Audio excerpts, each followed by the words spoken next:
menurut Matius.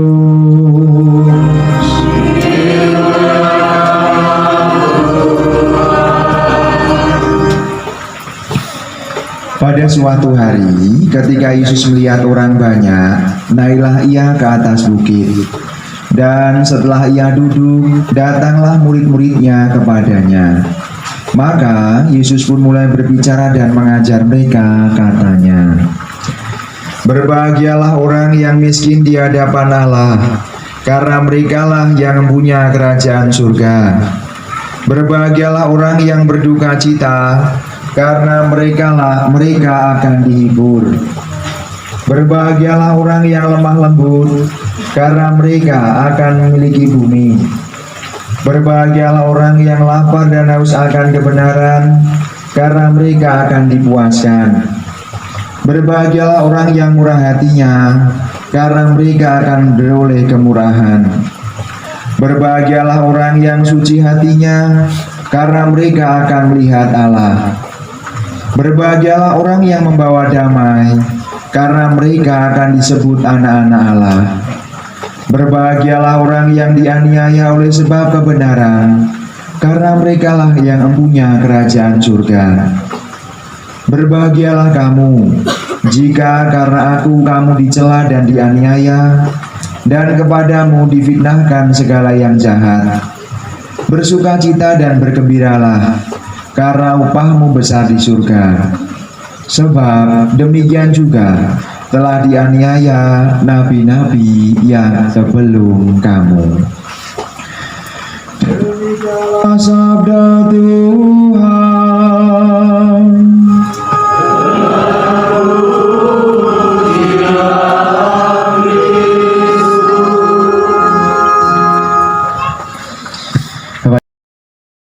Dimanapun orang itu berada, orang itu mudah tidur.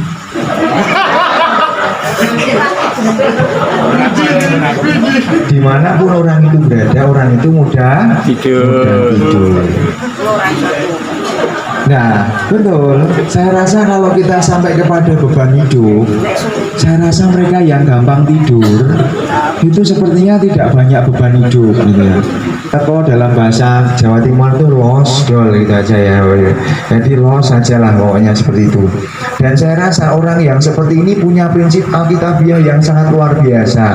Kesusahan sehari cukuplah untuk sehari. Maka ya di rumah tidur gitu, di sekolah tidur, di tempat kerja tidur, ya bahkan di Ekaristi ini pun tandanya bahagia. Nah, untuk yang kedua ini saya cocok karena saya tidak gemuk tapi gampang tidurnya. Lalu yang ketiga, ciri-ciri orang bahagia yang ketiga adalah dimanapun orang itu berada, orang itu banyak relasi, banyak teman. Sehingga ketika orang itu meninggal, banyak orang yang tidak percaya, banyak orang yang sedih, banyak orang yang kehilangan. Bahkan ketika orang itu meninggal, tapi itu sampai di pekuburan, sampai di pemakaman, karena merasa bahwa ya ini orang yang baik kok cepat ditimbali Gusti. Mereka belum merasa terima. Nah, maka untuk yang ketiga ini, kalau Bapak Ibu pengen mulai sekarang mulai nabung. So yang mati layar aku yo, so yang mati layar mulai nabung ya. Nah, Bapak Ibu dan saudara sekalian, saya rasa kalau kita ingin bahagia, sekurang-kurangnya tiga hal ini tentu saja hanya untuk ilustrasi ya, bahwa kita masing-masing punya cara untuk bahagia. Tetapi Bapak Ibu dan saudara sekalian, kebahagiaan orang Katolik, kebahagiaan orang yang beriman kepada Kristus hanyalah satu, bahwa ketika mereka ditemui oleh Tuhan, mereka sedang berpengharapan kepadanya. Orang beriman Katolik akan bahagia ketika mereka dijumpai oleh Tuhan, sedang dan selalu berharap kepadanya. Bapak Ibu, mengapa kita harus berharap kepada Tuhan? Ini pertanyaannya, apalagi bagi orang-orang modern yang segala sesuatunya harus berasaskan sebab akibat. semuanya harus ada alasannya. Maka kalau Bapak Ibu ingin sampai kepada alasan ini, sekurang-kurangnya saya ingin memberi dua alasan kenapa kita harus berharap kepada Tuhan.